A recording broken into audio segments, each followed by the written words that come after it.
The biggest blind spot I see is people not shopping it enough and thinking that like, oh, we just went to the insurance market and this is what it is. And, just kind of taking that answer. Before we started the agency, even I was to a degree, like I didn't fully understand the insurance, aspect of everything we were doing, or that people do, right? I mean, and we started this like 10 years ago. I was kind of the same, thought process. So you just get insurance and it kind of is what it is, right? Now that we've been running the agency for so long, and I don't run the day to day, there's another guy here that runs the day to day agency. It is absolutely a marketing process, and it's extremely similar to the debt side of the business. Welcome to the Real Estate Mogul M.D. podcast. Thanks for tuning in and taking control of your financial future. This is a show where we not only motivate and inspire, we give you actionable, real-world experience to help you live life by design. You'll hear journeys and stories from other physicians, investors, coaches, consultants, and entrepreneurs. And now, here's your host, Brett Riggins. Today's guest is Jake Clopton, commercial real estate economist, a commercial real estate investor, and founder of Clopton Capital. He's the guy who the big investors call when they need smarter financing. If you've ever wondered how the pros use debt, equity, and insurance to scale, this episode's your blueprint. So let's get into this. All right, Jake, welcome to the show. How does it feel to be Jake today? Great. Yeah, we're going to get it working this time. Yeah, excellent. So, in the little virtual green room we have, we're fighting the Riverside platform here. Just a note to all the listeners who want to be on podcasts, go on podcasts. When you're using Riverside, the Chrome Internet Explorer is the way to go. It works well. Hopefully, it works well with the Riverside platform. But using Chrome, we're there. So here we are. Without further ado, Jake, welcome us to your world. Welcome to our world, first of all. Thanks for being here. But tell us a little bit about who Jake is, where you started, and where you're at now. Yeah, absolutely. So I run a commercial real estate services company called Clopton Capital. Started that about 18 years ago. I kind of got into this. I used to trade interbank hedging product futures, like 3-month LIBOR and stuff like that. That's kind of dating myself because LIBOR doesn't exist anymore. And then around like the credit crisis in 2008-9, got into like my idea was to create an intermediary that helps people find capital. Obviously, you can see that was pretty important at the time, and really all of this kind of formed from that, right? So we were originally just financing. Now we're a capital advisory as well as an insurance agency, sales brokerage. We do cost seg. We're 1031 QI, and we do like renewables, like solar, stuff like that. It's all the same people, right? It's all commercial real estate focused and real estate investment focused. So that's who we are today. And my day to day is kind of overseeing the different verticals and also running the finance platform. Very interesting. Yeah, there's a lot there. A lot there. Yeah, a lot there. So in my notes here, Jake, I have that you are an economist. And is that first, or like how does that title come about? Instead of calling you Jake, I'm calling you an economist. Like, yeah, it's a good question. I have an economics degree, so this is that. But I do a lot of like expert guests, like economic commentary in the news, stuff like that. I just spoke at the New York Stock Exchange. So, outside of what we're doing, on the commercial real estate side, I do a lot of like expert commentary on housing and interest rates and stuff like that for, different like finance shows. In this, now as founder of Clopton Capital, what was the pain point you were trying or that you wanted to solve kind of going that direction with creating your own business like that? Yeah, the original idea was to help people find capital for what they're trying to get done, right, in the business side. And you can see where it came from. During the credit crisis, nobody could find credit, right? Nobody could find loans. And, our idea was to solve that problem. And when we originally started, it wasn't just commercial real estate. It was pretty much like kind of anybody that was looking for that. I remember even doing like, logistics companies and stuff like that. But it really it quickly turned into just commercial real estate and stayed that way ever since. Interesting. Yeah, I don't know personal example from 08, 09 era. I actually bought my first house in 07. but Oh, it wasn't scaled. It was single family. I did everything wrong. I learned so much. I heard you talk about if you didn't have failures, then you wouldn't have something to fix, right? And that was it. I had yep. failures so much in that first house. But anyway, I did experience that in the COVID time period because the lenders tightened up, LTVs shrunk, rates Right. went up. So it was tough. So I can share a pain and experience in that as well too. So let's talk about the commercial lending piece. And if we look at this, okay, commercial lending 101 for doctors. What's the biggest misconception that small investors have about getting financed for commercial deals? The biggest misconception. I think the first thing that usually tips me off to somebody that's like coming into the commercial side of things for the first time is when they ask me for a pre-approval or a pre-qualification letter or something like that, right? I mean, that sort of thing doesn't exist in commercial real estate. And I think a lot of people have trouble kind of getting over that.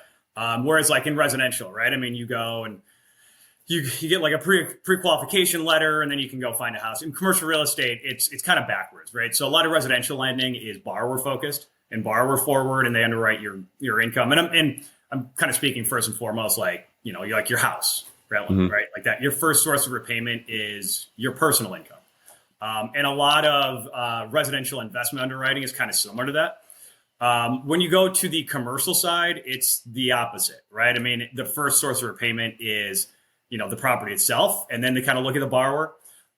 There are commercial loans for residential investment property.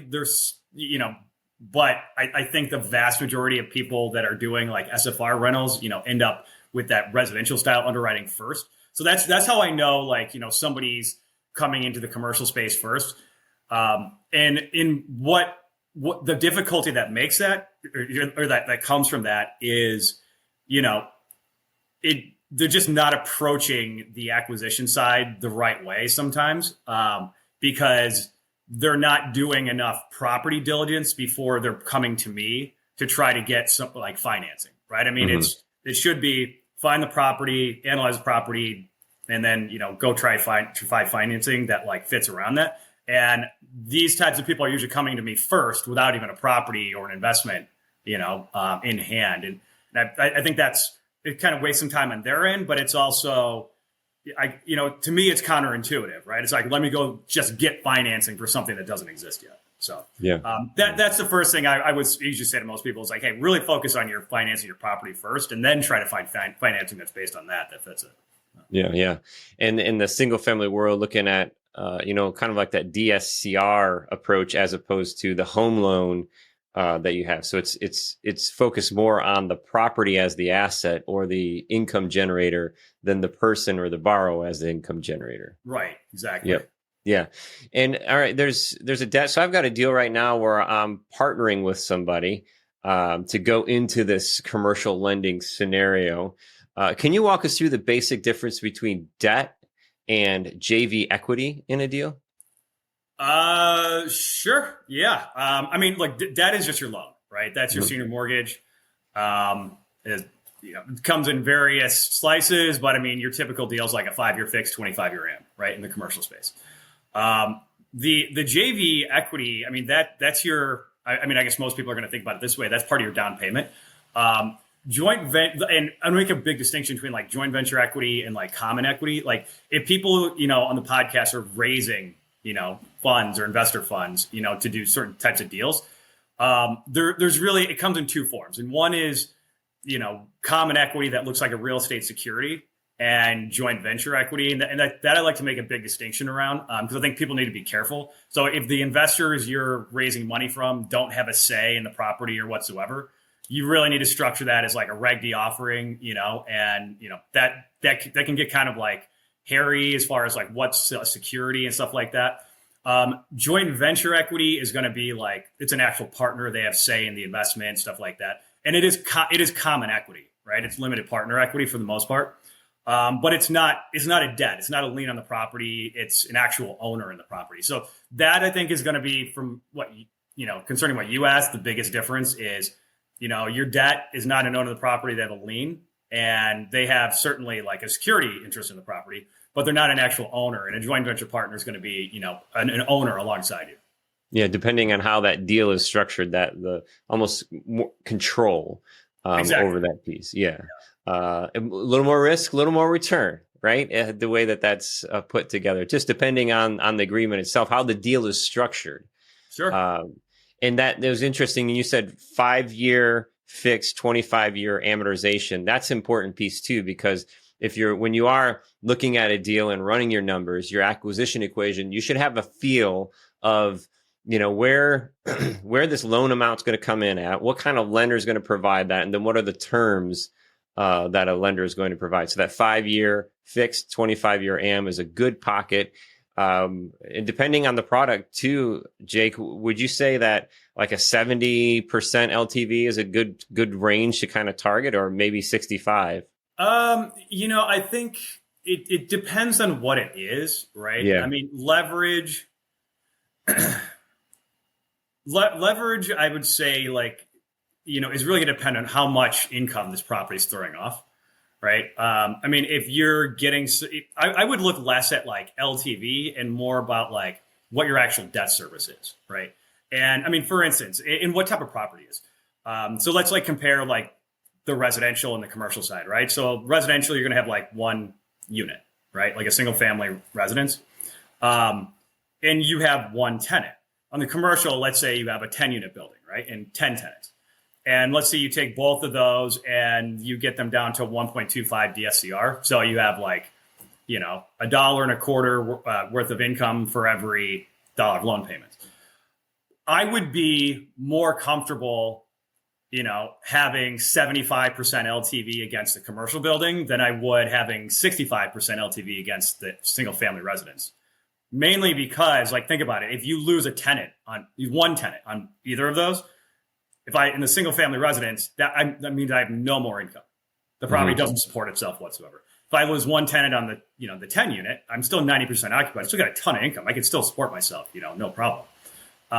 So, leverage is an interesting question, and it's really going to be so dependent on the property itself and how much income it throws off, and then what type of risks there are, right? These single family homes, I'm sure people that are listening kind of have those. There's very binary risk, right? They're either there or they're not, and the property either supports itself or doesn't. Whereas that's why, I think you get a lot better risk adjusted returns from the commercial side, because you have much more of a cushion, right? And it's not so binary type risk. Mm-hmm. Risk adjusted returns. I love that. And when I first started pitching to private lenders, I use that term a lot: risk adjusted returns, secured by local real estate. I love that. I've said that so many times. Structuring smarter deals is really important. So you mentioned, finding the property, running the analysis, doing your underwriting, then finding the lender. But when we're looking for the lender, say it's a 10 unit or a 50 unit, and I'm buying it, what is the best terms? Like, what does that look like? Securing the best terms. What does that mean to you? Yeah, I mean, that's another one of those things where it's like asking somebody like, what's the best stock for them, right? Mm-hmm. A lot of it has to do with, what they're comfortable with and what like kind of risk they're comfortable with. To me, the best terms are like finding exactly like what the guy asked me for, to be honest. Yeah. If it's what are the borrower, you mean the borrower, whatever the borrower asks you for. Yeah. Right? Yeah. Okay. Because everybody's a little different, right? I mean, some people, they go into it and they want to pay it off as fast as humanly possible.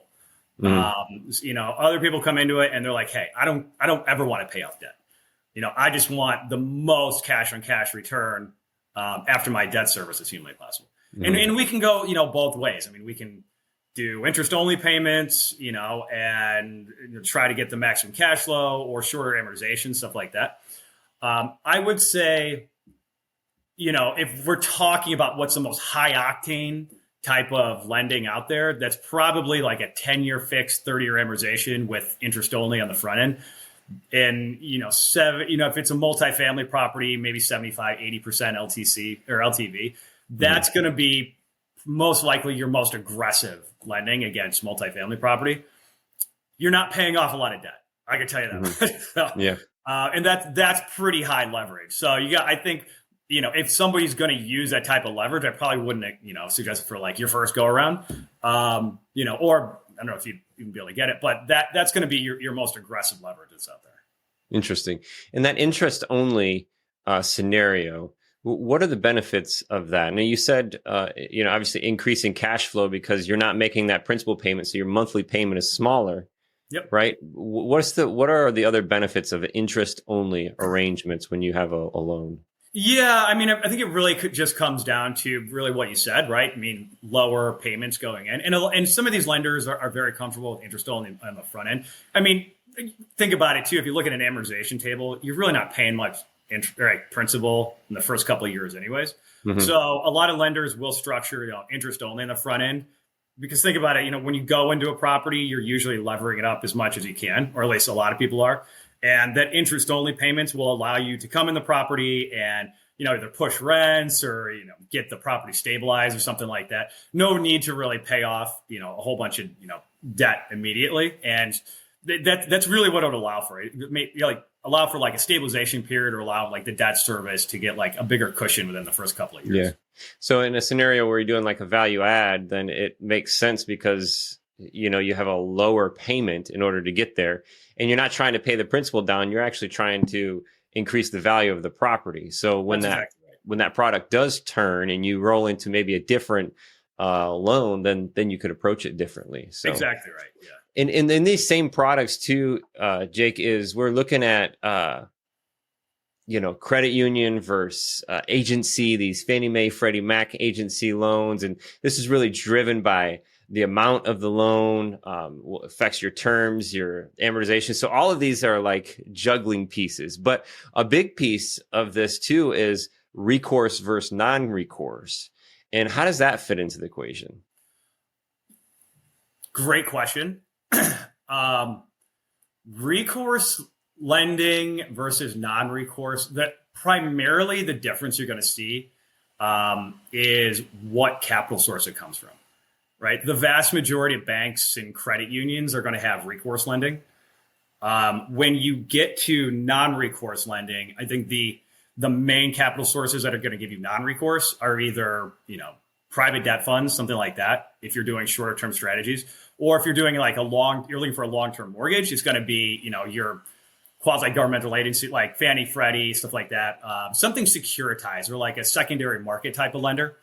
The biggest difference, right, with recourse versus non-recourse lending, it, comes back down to like, sources of repayment, right? So banks and credit unions, again, they do like, they look at not only the property itself, but they also look at the borrower as a source of repayment. That's why, you're personally on the hook. And they're going to do a lot of global underwriting on you as well, right? So, but when you go to, let's say like Fannie, Freddie, commercial, they're really only underwriting the property itself. They're not going to take your personal tax returns and do a whole global underwrite and all this stuff, and make sure that you don't have other contingent liabilities and blah blah blah. So it's really property focused. There are, even when you do non-recourse lending, there are going to be like certain carve outs, right, for like fraud, misrepresentation, stuff like that you're still on the hook for. But for the most part, I mean, the easiest way to look at the two types of lending is one is pretty much completely based on the property, and the other is, property and yourself as a source of repayment.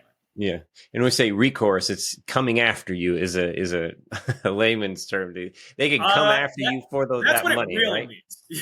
Yeah. Yeah. So you're going to pay me back no matter what. That's what recourse is. That's what it really crossing is. Crossing entity lines and all kinds of stuff. So that's important. Why you should always read and this might be on my only perspective. My perspective. The documents, the boring documents, the glaze your eyes over documents that you're signing, it's important to read and understand those. And this is a perfect point in case, the recourse versus non-recourse. Right. And I'm just guessing here, but it probably affects the LTV that is aligned with the product too, isn't it? It can, but it can and can't, candidly. A lot of non-recourse lending I actually see is pretty high loan to value. Think about like Fannie and Freddie. Right. I mean, those go up to 80% loan to value. Holy cow. Wow. And you would, this is kind of counterintuitive. A lot of banks are going to cap out at like 70, 75%.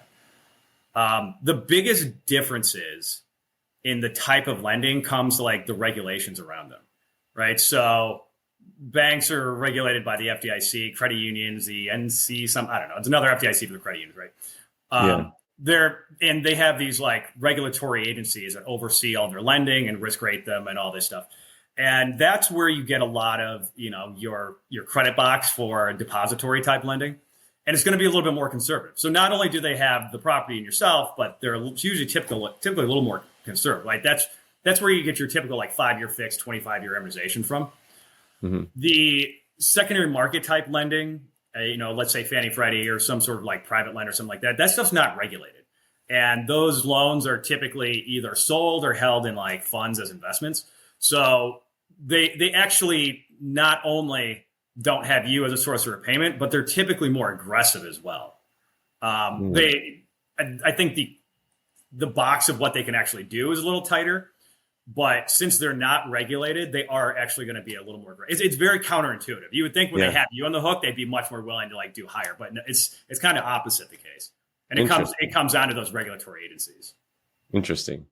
So we're talking about leveraging capital in order to ultimately give our money or our capital velocity and kind of give it speed. And I relate that with scaling. So what's one leveraging strategy doctors can use to scale faster without overextending? What's one leveraging strategy? I think, I said this on another podcast. I think the number one thing that's going to allow you to scale is having equity sources, right? And having equity sources that offer you leverage inside the equity stack. Meaning like in a typical equity deal, right, you have you as a sponsor, which I would call the general partners, the GP. And then, structuring, your investor equity is like limited partners, right? So inside of that, you have like an equity waterfall, whereas you're the GP, so you get an outsized return compared to what your LPs get, right? I think that's what's going to allow you to scale the fastest out of anything, not just having debt, but not being constrained by equity, right? I mean, if you have the equity and you have the ability to continue to like put down payments, the debt's always going to be there. But, let's just put it this, let's do the math real quick. Let's say you have $1 million and, you want to buy properties that are worth, I don't know, let's say like $4 million a piece, right? If you have $1 million, you could probably buy one property, right? So, but if you have, let's say you did like a typical GPLP type split where the general partner inside the equity stack is usually around, 10% of the equity. So now your $1 million could actually go into, if each down payment's like $1 million, your $1 million can actually go into 10 properties, right? And you get leverage inside the equity stack for each one of those above what the limited partners are getting. So that's how I see people really able to scale. And then once you get in here and you get these properties under control and maybe you have some sort of like buyout or something like that, right? Like if you increase the NOI, that is how I see people really scale real estate is not just leveraging debt, but understanding how to leverage the equity stack inside of their equity to get exposure to more properties and get outsized returns compared to just their investors. Yeah. And the first thing that pops into my mind is like, okay, how much is enough? Like when is enough enough? And that overextending piece, it makes me think of the operational side of that because yes, you can scale faster, but you also have to have your system set up so you can operate those properties as well, because the operational piece is key to success. I mean, that's the piece where it's like, okay, I can go and I can raise this money, I can get this deal in contract, but the real business plan that's implemented on the operational side is crucial. And now you own apartment buildings, so you know exactly that piece, right? Yep. What's worked well for you operationally or financially in apartment, the asset class apartments? If I was, so we own those as like investments, right? And I use property management companies. Mm-hmm.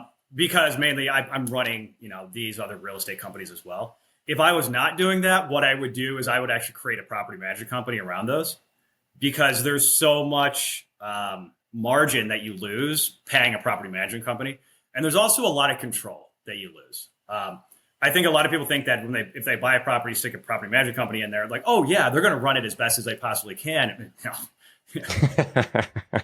It's funny you think that. I was trying to hold that back. Yeah, I was trying to hold that back. Yes. Yeah. Funny you think it's that. Challenging. It's challenging. No, the best way, if you're going to use a property management company, I think the best way to look at them is they're an employee, right? And if you ever have an employee, you still have to have oversight of them. You still have to double check everything. You know what I mean? I mean, there's slippage. I got to the point where I would be like, hey, what vacancies do we have? Okay, well, you listed these, right? For rent? No. Yeah. Okay. How about we go ahead and do that? I think the number one thing I usually tell people is real estate it's not like buying a stock, right? I wouldn't even call it an investment. It's a business. It's an operating business. Your tenants are your customers. And I think that's the best way to approach it. Even if you're going to stick a property management company in there, right? And do all that stuff, you still have to treat it like a business. Treat them like your management team, inside of whatever business you're running. And I think that's the best way to approach it. And that's how you're going to be successful and make money in this business. With the guys that are scaling, right? If this is your primary thing you're doing, like you're running a real estate company, I would say, number one, that you need to start thinking about being vertically integrated, which means like having the property management company in-house, having the team of, contractors that can go to the properties and do this stuff, taking the leasing inside. That's where a lot of your income and also a lot of your, expense liability is going to go, right? Mm-hmm. It's either you can control those sides and you control the expenses, for R&M and G&A and all this stuff, or it's going to eat up the vast majority of your returns. Yeah. Yeah. In order to do that, hitting that economies of scale. So keeping your portfolio tight so you can keep your resources tight as well, too. And you mentioned R&M. So that's repair and maintenance, correct? Correct. Yep. Now, another big piece of this is something else that you guys do, right, is the insurance piece. What are insurance blind spots do real estate investors often miss? So the biggest blind spot I see is people not shopping it enough and thinking that like, oh, we just went to the insurance market and this is what it is. And, just kind of taking that answer. Before we started the agency, even I was to a degree, like I didn't fully understand the insurance, aspect of everything we were doing, or that people do. Right. I mean, and we started this like 10 years ago. But I was kind of the same, thought process. So you just get insurance and it kind of is what it is. Right. Now that we've been running the agency for so long, and I don't run the day-to-day, there's another guy here that runs the day-to-day of the agency. It is absolutely a marketing process, and it's extremely similar to the debt side of the business, right? And the number one thing I tell people about the debt side of the business is, especially when you're dealing with banks or credit union or anything, the credit box of every lender is different, and don't always take the first answer that comes to you. Keep shopping, and like you really need a whole bunch of answers. And it's really the same thing on the insurance side. Because I'll see guys that just kind of take a policy and then auto renew it year after year and don't really shop it and end up with something that's 200% more than something else that was on the market.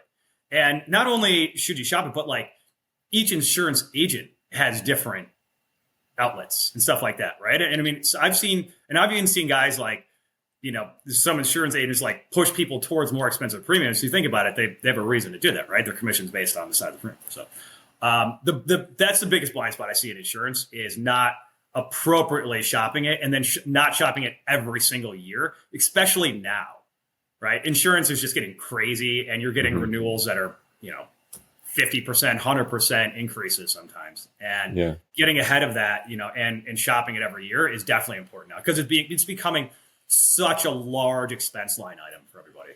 Yeah. It's crazy, the management piece to the administrative management piece of that. And then your persistence to consistently shop it is important because it's such a little thing and it's so easy not to do. It just rolls over and you pay more money, rolls over and pay more money.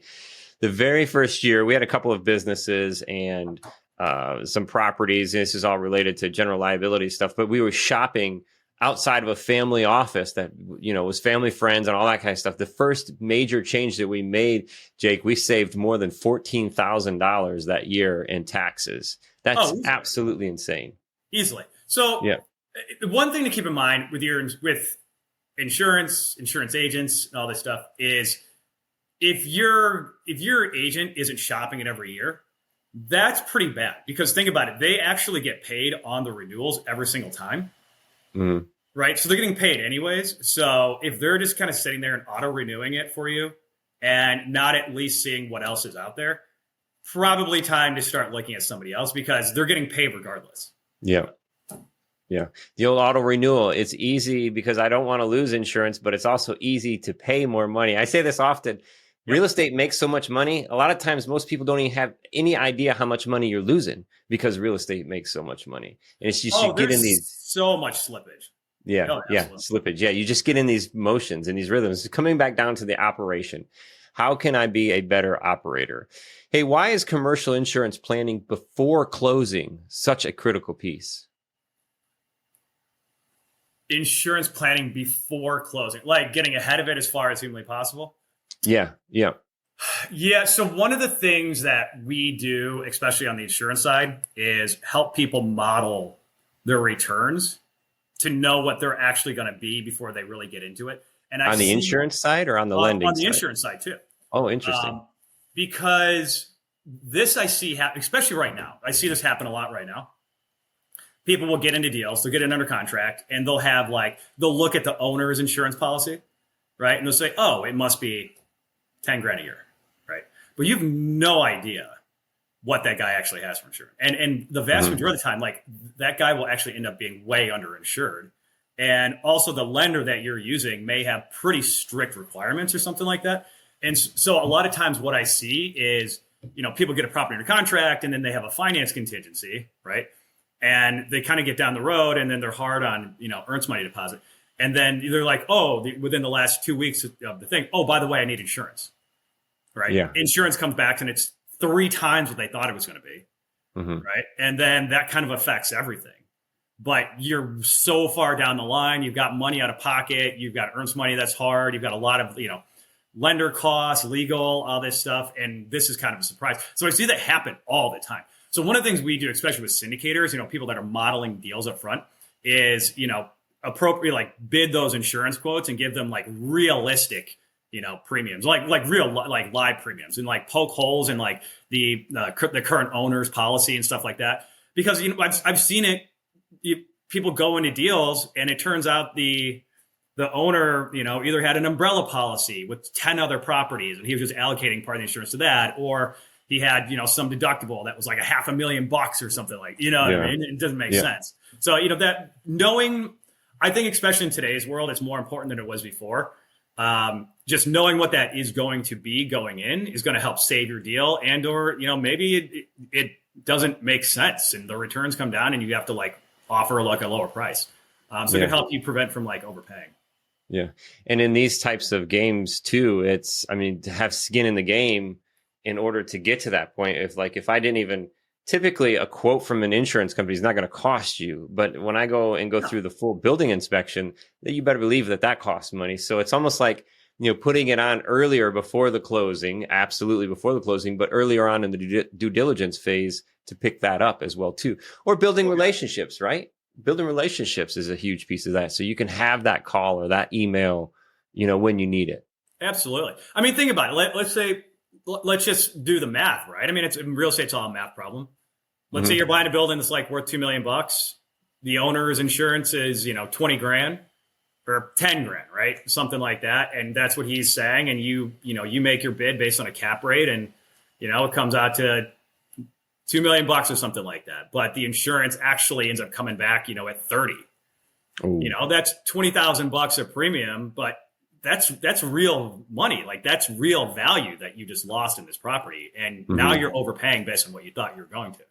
Yeah. So you can use your cap rate to work that one backward to see how real painful that is. Yeah. I mean, that's real money, right? And it's becoming a huge portion of these expense line items. And it's becoming, it is affecting value much more so than when I originally got in this business 20 years ago. I mean, the market seemed to be pretty baseline. But now I see stuff we'll go out and we'll get quotes. I mean, some of them are 3 times more than the lowest one. And they're all, AAA rated companies. Yeah. Yeah.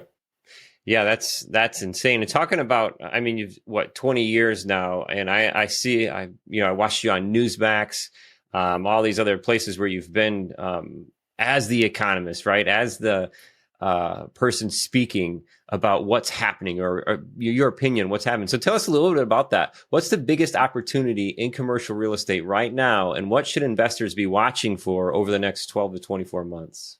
Oh man, that is that is a good question. I think what's going to happen over the next, let's just say 12 months. I don't even know how to go out 24. I barely know how to go out 24 days right now.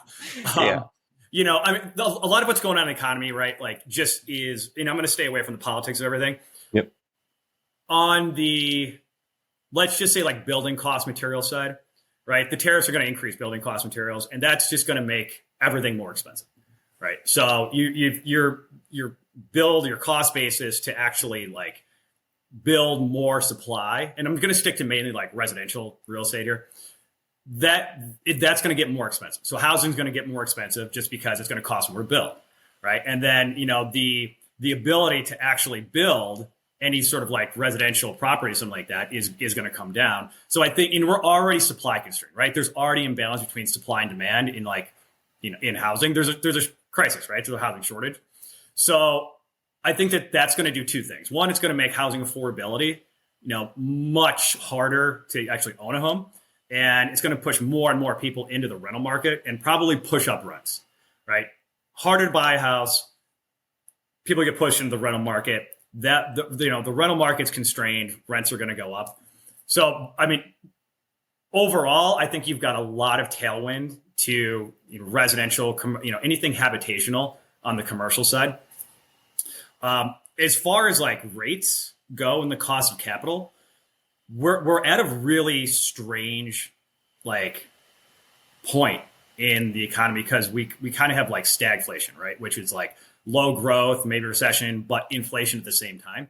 Did you say stagflation? Stagflation, right? Yeah, and it makes curing it really difficult, right? Because there's two parts of the yield curve, right? There's a shorting curve. Let's say that's like the Fed funds rate, right? That's what the Fed controls. Everybody think the Fed controls mortgage rates. They don't, right? Those are based on treasuries, unless they do quantitative easing, which is a different thing. And then there's the long end of the curve, right? The 5 and 10 year treasury rates, stuff like that. And those rates are that's kind of what mortgage rates are based on. And that's based on like inflation expectations, growth expectations, stuff like that. Not even going to talk about other people dumping treasuries and all that stuff, just basic economics here. Going forward, if the economy slows down, right? The Fed's got the dual mandate, like, keep inflation under control and have, full employment. If employment starts to, look like more of a downside risk than inflation, they lower the Fed funds rate. So like the shorter end, that's actually going to push inflation up. And so they may lower the Fed funds rate, but long-term rates will probably go up, right? And vice versa. So they're at like a really weird point where people may lower rates, but rates will go up right at the same time. Which I think they're just going to get stuck kind of keeping rates where they are. And, a lot of the tariff stuff really plays into this too, right? I mean, we were starting to see inflation come down. Now it's going to go. I just saw today, like they put a 3,500% tax on solar panels or something, right? Something crazy. Oh, wow. So, just that, that's real inflation. That's going to cause inflation to come. So we're just at a strange point where they can't lower or raise rates, really. And so they're probably over the next 12 months just going to kind of stay where they are and float up and down in this range that they've been in. That just the cost of capital, again, plays into the affordability of people buying houses, right? So if you look at it look at habitation real estate, it's a trade-off. Where is it when it's cheaper to buy a home, the rental market, kind of softens. But there were only 2 MSAs in the country. I think it was Philadelphia and Detroit. I think it was Philadelphia. That it was like cheaper to buy a home or more affordable to buy a house than to rent. But in every other MSA, it's more costly to own a house. And now I'm guessing with this new stuff that happened, like it's going to be those 2 markets themselves are going to be gone. So It's hard to tell. I mean, I think I think it's all basis, like where you can actually buy these properties, and there's probably going to be distress, and I think I see more distress on the residential side of investment properties, right? Because you can, and I hate to say this, but you can access more consumer distress than like real estate company and commercial real estate distress. Because I don't think that the commercial side is going to distress. I think what you'll see is probably some people not able to afford their homes or condos or stuff like that and be able to pick them up at like a better basis than other people will be because you have a reason to buy it and you want to rent it out. So that's where I'd say it's probably the better opportunities. Maybe picking up single family homes and condos and, smaller 1 to 4 unit residential type style stuff. I just don't see a lot of distress in the commercial side, right? Because so many people are being pushed into apartments. That's my guess. Guess over the next 12 months. Past that, I don't know, man. We're all going to find out together. But that I think is probably the best bet for the next year. Yeah. And I guess just in that regard too, from an investment perspective, is making sure your acquisition equations are adjusting the best as you can. So if you're, target of refi or target of leveraging capital, making your best guesstimate of where that rate would be earlier on in your acquisition process. So, when it was volatile, that was tough to do. Like we literally watched it double in 12 months, Oh, so how do you guess that, Yeah. I mean, look, we had people that have been in real estate over the last 10 years, or at least thinking about getting in it over the last 10 years, have had really strange rate environments, right? We went from 0 to raising rates the fastest they've ever raised rates in history, to now coming down a little bit and being at a point where you can't even move them because if you raise them, you're going to crush the economy. If you lower them, you're going to cause inflation. So you know what I mean? They're just stuck. So it's been somewhat of a roller coaster. I think the only way in what it just comes down to is uncertainty, right? That's the only way to say you can't guess where interest rates are going to go. I used to trade interest rates for a living, right? I can tell you where they're going to go today, but tomorrow something might come out that can completely change the perception of everything. That's just kind of the way it works. So you make the best investment decision you can, right? Which is just really in today's world, it all comes around what are the macroeconomic tailwinds, what are the demographic trends, and then like getting it at a good basis, right? Like doing your homework, not getting into something, not getting over levered, right? And everything we talked about here today, like controlling expenses, all this stuff, getting at the right basis, that all is going to play into right mitigating uncertainty because you can't, you know what I mean? Like you don't know where rates are going to go next year, not really, right? But if you do your homework, you pay attention to all this stuff, you control your expenses, and you give them the right basis. That's how you mitigate that. Yeah.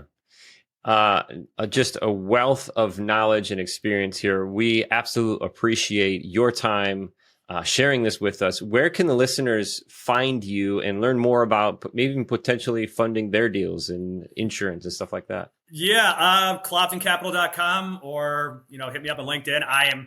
If you can't find me, you can't use Google. I'm exceptionally easy to find. So I'm always around. That's funny. If you can't find me, you can't use Google. That's absolutely right. Like, so things have changed so much for us. Just the ability just to be able to Google somebody or something is awesome. But that's cloptoncapital.com, CLOPTON capital.com. I encourage listeners to come out and find you and just to keep rocking and rolling. Are you in Chicago? Is that your home base? I am. Yeah. Awesome. Yeah. Very cool. What's the weather there? It is sunny and like 70 degrees. Oh, that's awesome. That is awesome. Yeah. So end of April, sunny and 70, man. And so is real estate. Real estate is always sunny and 70. You just have to be in the right spot with the right people. True that. Very true. Yeah, man. So thank you for joining us here today and enjoy the rest of your sunny and 70-degree day there in the big city. Likewise. Thanks so much. Now, that was a masterclass with Jake. He reminded us that debt is a tool, equity is leverage, And operations, not just acquisitions, are what separate amateurs from professionals. This is the stuff that no one teaches, but everyone needs to know. You can find out more about Jake and his group at cloptoncapital.com. That's CLOPTONCAPITAL. Look him up. You can find him on LinkedIn as well. Whatever you do, keep leveraging. And that's not only leveraging money, it's not leveraging time, it's leveraging relationships, leveraging platforms like this. Thank you so much. Keep it up. Now all that's left is to take action. This is the Real Estate Mogul M.D. This episode is powered by Crescent Tech. If you are looking for a CRM built for real estate investors, discover Streamline REI by Crescent Tech. Simplify, automate, close faster.